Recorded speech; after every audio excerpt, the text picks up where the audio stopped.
ये बात बैठा लो, इसमें बड़ी कृपा की बात कह रहा हूं। ये संबंध मानने मात्र से माया अपने आप हट जाएगी, भ्रम अपने आप हट जाएगा। जासु कृपा सब भ्रम मिट जाई, गिरजा सोई कृपालु रघुराई। भगवान का आश्रय लेते ही माया कांपने लगती है, माया हट जाती है, माया गुप्त हो जाती है, माया लुप्त हो जाती है। इसलिए भगवान ने कहा है, दैवी है सा गुणमयी मम माया दुरत्तया मामेव ये प्रपद्यन्ते माया में ताम तरंति थे। जो केवल मेरी शरण में होते हैं वो माया से तर जाते हैं। भगवान का आश्रय और भगवान का नाम जप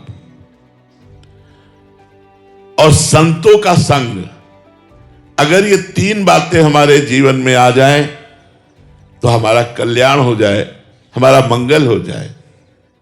सब लोगों का स्वागत है। आप इतनी दूर यहां यमुना जी के पावन पुलिन पर पधारे तो प्रार्थना है, कोई नशा मत कीजिए, कोई गंदे आचरण मत कीजिए, गंदा भोजन मांस आदि मत खाइए और भगवान को अपना मानकर नाम जप करते हुए जो जिसका कर्तव्य है अपने कर्तव्य का पालन करते हुए अपने कर्मों को कृष्णार्पणमस्तु करते हुए जीवन व्यतीत किया जाए तो जीवन बड़ा आनंदमय मंगलमय होगा। भले रोग हो, भले विपत्ति हो, लेकिन वो आपको परास्त नहीं कर पाएगी यदि भगवान का आश्रय। सीम की चाप सके को तासु, बड़ रखवार रमापति जासु। जिसके रक्षक भगवान है उसका कोई बाल बांका नहीं कर सकता। वो परम प्रिय है, चाहे स्त्री हो, पुरुष हो, नपुंसक हो, कोई भी हो, पुरुष नपुंसक नारी वा जीव चराचर, कोई चराचर जीव कोई भी हो जो भगवान का भजन करता है वो भगवान को प्रिय होता है। और जिस पर भगवान की कृपा होती है तो संकट विपत्ति दुख ये आते नजर आएंगे पर प्रभाव नहीं दिखा पाएंगे। उसका हृदय निरंतर आनंद में बना रहेगा। जब तक हमारे हृदय में दुख निवृत्ति की बात नहीं आती तब तक भगवान की शरणागति नहीं होती। मामाश्रित्य, भगवान का आश्रय नहीं होता। रुपए का आश्रय होता है, लोगों का आश्रय होता है, अपना आश्रय होता है, भगवान का आश्रय नहीं होता। सबसे कठिन बात है भगवान का आश्रय होना। महापुरुषों से प्रश्न किया गया कि भगवत प्राप्ति के लिए भगवान का आश्रय लेकर निरंतर भजन करना आवश्यक है, परंतु मेरी साधना में इतना दम नहीं कि मैं भगवत प्राप्ति कर सकूं। मुझे लगता है कि तीव्र योग जब होता है तभी भगवत प्राप्ति होती है, पर हम लोगों की चाल से लगता है कि भगवत प्राप्ति नहीं होगी। तो उन्होंने जो खास उत्तर दिया, कहा पहली बात भगवत प्राप्ति के लिए हम भगवान के हैं, इसमें कौन सा जप तप करने की बात है। जैसे गीता में भगवान ने कहा ममैवांशो जीवलोके जीव भूता सनातना, ममैवांशो तू मेरा है।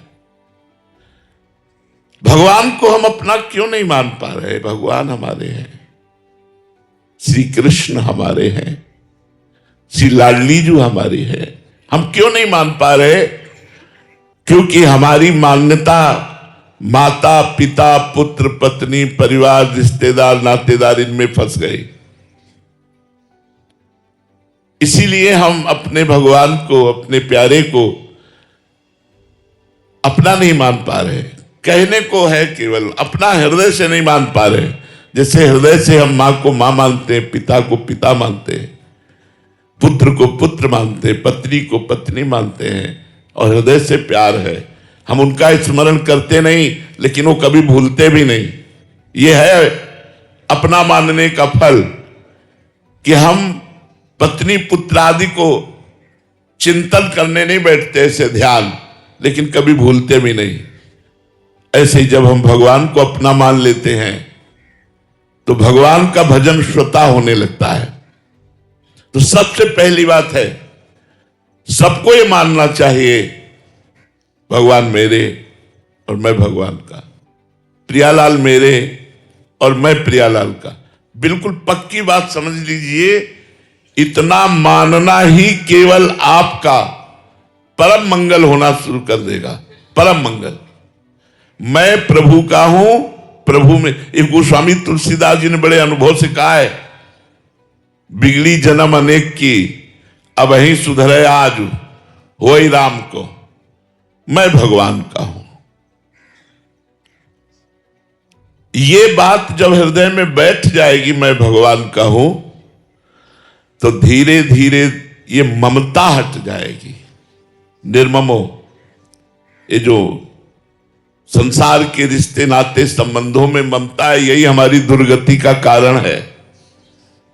मोह के कारण आप मान नहीं पा रहे, इन्हीं में भगवत भाव करके नाते नेह राम के मनियत, पत्नी में, पुत्र में, परिवार में अगर भगवत भाव हो जाए, या ये सब प्रभु के हैं ऐसा मान लिया जाए, नाथ सकल संपदा तुम्हारी, मैं सेवक समेत सुत नारी, तो बंधन कट जाए। लेकिन दो में एको बात नहीं मानने के लिए तैयार है हम। जबान से केवल कह रहे हैं, हृदय से हम नहीं मान पा रहे। अगर ऐसा मान लें कि शरीर के सहित जितने रिश्ते नाते हैं वो सब भगवान के ही है, सब में भगवान है, तो ममता नष्ट हो जाए। ये ममता इतनी घातक है कि सब कुछ छोड़ करके, राज्य परिवार सब कुछ छोड़ करके गंडकी नदी के किनारे भगवान का भजन करने का अनुष्ठान लिए हुए भरत जी के हृदय में मृग की बच्चे से ममता हो गई, तो अगला शरीर मृग का मिला। इतनी खतरनाक है ममता, और हम सबसे ममता किए हुए, लेकिन भगवान से नहीं। और भगवान की प्राप्ति के लिए, दुखों की निवृत्ति के लिए भगवान से ममता करनी होगी। ममता नित्य विहार में, समता सब संसार में, सब में समभाव भगवत भाव, और प्यार तो केवल लाडली लाल से, प्रियालाल से। ऐसा कैसे हो सकता है? इसका उपाय क्या है? संत संग। क्योंकि बिना संत संग के हमारी मति प्रभु में नहीं लग सकती। यदि हमें संतों का संग मिले तो हमारी मति जो है वो प्रभु में लगने लगे। प्रभु में लगने का मतलब है सत्संग सुनने वाला नाम जापक होना चाहिए, नाम जप में लगे। सत्संग सुनने वाला भगवान की कथा सुने। सत्संग सुनने वाला अपने घर में, चाहे वो विरक्त हो या गृहस्थ हो, अपनी कुटिया में या अपने घर में ठाकुर जी विराजमान करके उनकी सेवा करने वाला होना चाहिए। जो भगवत कथा सुनता है, भगवत नाम जप करता है, भगवत सेवा करता है, उसके पाप नष्ट हो जाते हैं, मन निर्मल हो जाता है। और निर्मल मन जन सो मोहि पावा, मोहि कपट छल छिद्र न भावा। तो हमें अगर लग रहा है कि हमारी साधना भगवत प्राप्ति नहीं करा पाएगी, तो आश्रय मैं भगवान का हूं। और सही बात यह है कि साधना से भगवत प्राप्ति हो भी नहीं पाती, होती है भगवान के आश्रय से। अंत में ये अनुभव में आता है, जैसे हरिराम व्यास जी ने अनुभव किया, काहू के बल भजन को काहू के आचार, पर व्यास भरोसे कुंवर के सोवत पाओ पसार। भरोसा, मामश्रित, मेरे आश्रित, जो प्रियालाल के आश्रित है उसका कल्याण निश्चित हो जाता है। इसलिए आपको एक सरल बात बता रहे, कुछ बने ना बने, थोड़ी थोड़ी देर में अगर ये याद करते रहो कि मैं प्रभु का और प्रभु मेरे, तो फिर आप चमत्कार देख लो इस बात का। इस बात का आप चमत्कार अपने जीवन में देख लो। थोड़ी थोड़ी देर में याद करते रहो, मैं श्यामा श्याम का, श्यामा श्याम मेरे, मैं भगवान का, भगवान मेरे। जो भगवान के आश्रित होता है, अगर उससे गलत कर्म भी हो जाते हैं, पाप कर्म भी बन जाते हैं, तो भगवान के आश्रय के संबंध के कारण भगवान उसके सारे पाप क्षमा कर देते हैं। इसीलिए गीता जी में बड़े जोर की बात ये कही, सर्वधर्मान परित्यज्य मामेकम शरणम व्रज अहम त्वाम सर्व पापेभ्यो मोक्षयिष्यामि मा शुचा। यदि तुम समस्त धर्म का आश्रय छोड़कर केवल मेरा आश्रय लो, भागवत धर्म, मेरे आश्रित के सारे पाप मैं स्वयं नष्ट करता हूं। हमारे द्वारा कुछ अच्छे कर्म होते हैं, कुछ बुरे कर्म होते हैं, हम इस प्रपंच से नहीं निकल पाएंगे। हमारी बुद्धि कभी भगवान की तरफ जाती, कभी भोगों की तरफ जाती है। हमारा मन कभी थोड़ी देर भगवान में लगता है तो कभी संसार में लगता है। ऐसे मन से, ऐसी बुद्धि से भगवत प्राप्ति नहीं होती। पूर्ण रूप से भगवान में स्थित मन बुद्धि हो। मय्येव मन आधत्स्व मयि बुद्धिम निवेश है, हमसे नहीं हो पाएगा। क्या करें? ऐसे हो जाओ। किसी की तपस्या बल है, किसी के भजन बल है, आश्रय बल। जिसको भगवान के आश्रय का बल है, लाडली जू के चरणों का आश्रय है, वो इस संसार से निकल जाता है। तो पहली बात, मैं भगवान का हूं, भगवान मेरे हैं। जरा मरण मोक्षाय, इससे मुक्त होने के लिए माम आश्रित्य, मेरे आश्रित। अगर हम सावधान न रहे तो ये अमूल्य जीवन नष्ट हो जाएगा। प्रायः सबका मन 5 ज्ञानेंद्रियों के साथ बस भोगों में रत रहना ही जीवन माना गया है। प्रायः खाना पीना, देखना, सुनना, भोगना, अर्थ प्राप्त करना, सुंदर लौकिक विषयों का संग्रह करना, इतना ही केवल जीवन माना गया। लेकिन जब मृत्यु होती है तो सब छूट जाता है। जीव अकेले किए हुए पाप कर्म या पुण्य कर्म को साथ लेकर जाता है। हम क्या करें जिससे संसार में रहते हुए जन्म मरण के बंधन से मुक्त हो जाए। चिंता, शोक, भय, दुख, मृत्यु, इससे हम मुक्त हो जाए। जगत गुरु भगवान श्री कृष्ण चंद्रजू कहते हैं, जरा मरण मोक्षाय मामाश्रित्य यतन्ति ये ते ब्रह्म तद्विदुः कृष्ण मध्यात्मं कर्म चाखिलम। जरा, बूढ़ापा बहुत दुखमय होता है। इंद्रियां भोगों की तरफ लालायित होती हैं और भोगने की सामर्थ्य नहीं होती। कि ये अवस्था से मन ठीक नहीं होता, मन भजन से ठीक होता है।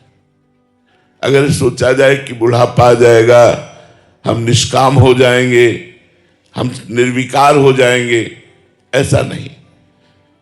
जरा मरण मोक्षाय मामाश्रित्य। बुढ़ापा और मृत्यु, दुख और चिंता, शोक और विषाद, इनसे बचने का उपाय भगवान क्या कह रहे हैं? माम आश्रित्य, मेरा आश्रय लो। भगवान के आश्रय के बिना दुख की निवृत्ति नहीं हो सकती। मृत्यु बहुत दुखमयी होती है। जन्मत मरत दुसाह दुख होई। लेकिन जो भगवान का भजन करते हैं, भगवान के आश्रित हैं, भगवान करे मामाश्रित्य, बस केवल भगवान के आश्रय से बच सकते हो। तो क्या जो भगवान का आश्रय लिए हुए भजन करते हैं उनकी मृत्यु नहीं होती? होती है, लेकिन उनकी और संसारिक पुरुष की मृत्यु में अंतर है। जो भगवान के आश्रित होता है उनकी मृत्यु ऐसी होती है जैसे गजराज हाथी के गले से छोटी मल्ली की माला टूट के गिर जाए और उसे पता भी न चले, ऐसे आनंदमय मृत्यु होती है। मृत्यु महोत्सव हो जाती है जब मामाश्रित्य, भगवान के आश्रित हो जाता है कोई। रोग, शोक, बुढ़ापा ये शरीर के होते हैं, आत्मा के नहीं होते। जब आप भजन करेंगे तो भगवान के द्वारा आपको ये ज्ञान प्राप्त हो जाएगा। मृत्यु महोत्सव हो जाती है जब हम किशोरी जी की शरण में होते हैं, लाडली जी की शरण में होते हैं। हमारी सारी समस्याओं का समाधान एकमात्र भगवान की शरणागति है। अगर प्रियालाल की शरण में नहीं है तो आप रुपए से, अपनी बल बुद्धि से समस्याओं का समाधान नहीं पा सकते। एक समस्या मिटेगी, दूसरी खड़ी हो जाएगी। इसलिए भगवान कह रहे मामाश्रित्य।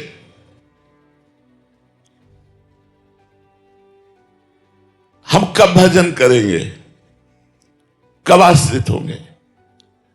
बाल्यावस्था हमारी खेल में चली जाती है, हमें शुद्ध नहीं रहती कि हमें क्या करना चाहिए, क्या नहीं करना चाहिए। और जब जवानी की अवस्था आती है तो ऐसा तूफान आता है भोगों का कि कब जवानी व्यतीत हो गई पता नहीं चलता। जब बुढ़ापा आता है तो जो जीवन भर किया है उसी का चिंतन होता है। इसलिए प्रहलाद जी ने कहा बाल्यावस्था से ही अभ्यास भगवान की शरण में होकर भजन करने का कर ले। अगर बाल्यावस्था से नहीं किया तो आज सुन रहे हो या जब से संतों का संग सुना, उनके वचन सुने, तो भगवान का आश्रय लेकर भजन शुरू कर दो। प्रायः लोगों के मन में दो विभाग रहते हैं, एक सांसारिक कार्य और एक भजन। वो भजन को समझते हैं माला लेकर बैठना या ठाकुर सेवा करना प्रगट में, या हम कोई ग्रंथ पढ़ रहे हैं, केवल इतना ही भजन समझते हैं। इतना ही भजन नहीं है। भजन का तात्पर्य है भगवान के लिए जीवन अर्पित कर देना। अब चाहे आप किसानी करो, व्यापारी हो, आप नौकरी करते हो, आप कुछ भी करते हो, भगवान के लिए करो। भगवान के होके भगवान के लिए जो कुछ किया जाता है वह भगवत प्राप्ति करा देता है। इसमें ये क्रिया भगवत प्राप्ति करा देगी ऐसी बात नहीं है। अगर माला चल रहा है और आपका अहम नहीं मिटा तो आप भगवत प्राप्ति नहीं करेंगे। और एक किसानी कर रहा है और दैन्य भाव में है, नाम जप करता है और भगवान को सब कुछ अर्पित करता है, कृष्णार्पणमस्तु, वो भगवान को प्राप्त हो जाता है। मामाश्रित्य, भगवान के आश्रय से ही जन्म मरण और नाना प्रकार के दुखों से हम मुक्त हो जाएंगे। जो नित्य निरंतर भगवान को साथ लिए रहता है वही महात्मा है, चाहे गृहस्थ हो, चाहे विरक्त हो, चाहे स्त्री हो, चाहे पुरुष हो। भगवान को साथ लिए रहने का मतलब क्या है? जहां भगवान का नाम है वहां भगवान है, अनुभव कराएंगे आपको कि वो साथ है। पहली बात तो समझ लो, कोई कण कोई क्षण ऐसा नहीं जहां भगवान ना हो। सर्वम खलमिदम ब्रह्म ने नानास्ति किंचन, सब जगह भगवान में, सब भगवान में है, सब में भगवान है। ये बात बिल्कुल पक्की समझ लो। सब में भगवान है, विराजमान है, और सब भगवान में, भगवान इतने विराट महान है कि हम उनके एक रोमकूप में विराजमान हैं। दिखरावा माते ही तिन अद्भुत रूप अखंड, रोम रोम प्रति लगे कोटि कोटि ब्रह्मांड। भगवान के एक रोमकूप में करोड़ों ब्रह्मांड उड़ते रहते हैं। जैसे त्रिश्रेणु में आप देखो, झरोखों से सूर्य की किरण आती है, छोटे छोटे कण उड़ते हैं। ऐसे भगवान ब्रह्मांड निकाया निर्मित माया, रोम रोम प्रतिवेद कहे। तो एक ब्रह्मांड है, उस ब्रह्मांड में ये भारत देश है, उस भारत देश के किसी कोने में हम हैं तो भगवान में ही है। सब भगवान में और भगवान सब में। यो माम पश्यति सर्वत्र सर्वम च मयि पश्यति तस्याहम न प्रणश्यामि सचम न मे प्रणश्यति। जो सब जगह मुझे देखता है और सबको मेरे में देखता है, मैं उससे कभी अलग नहीं रहता। तो पहली बात, मुख में हो राम नाम, राम तेरे हाथ में, बंदे तू अकेला नहीं, राम तेरे साथ में। भगवान का नाम जप करने वाले के साथ भगवान है, ऐसा अनुभव होने लगता है। अब भगवान को लेकर के, उनकी स्मृति को लेकर के आप जो कर्म करेंगे वो भगवद अर्थ कर्म होगा, और वो आपको दुखों से, संकटों से, विपत्ति से, नाना प्रकार के शोक से और जरा मृत्यु से, बुढ़ापा और मृत्यु से बचा लेगा। इसलिए भगवान का स्मरण करते हुए भगवान के लिए कर्म किए जाएं तो हम जन्म और मृत्यु से मोक्ष को प्राप्त हो जाएं। भगवान कहते हैं कि मैं सबको स्वतः प्राप्त हूं, मेरे लिए कोई प्रयास करने की जरूरत नहीं। प्रयास उसके लिए किया जाता है जो बहुत दूर हो।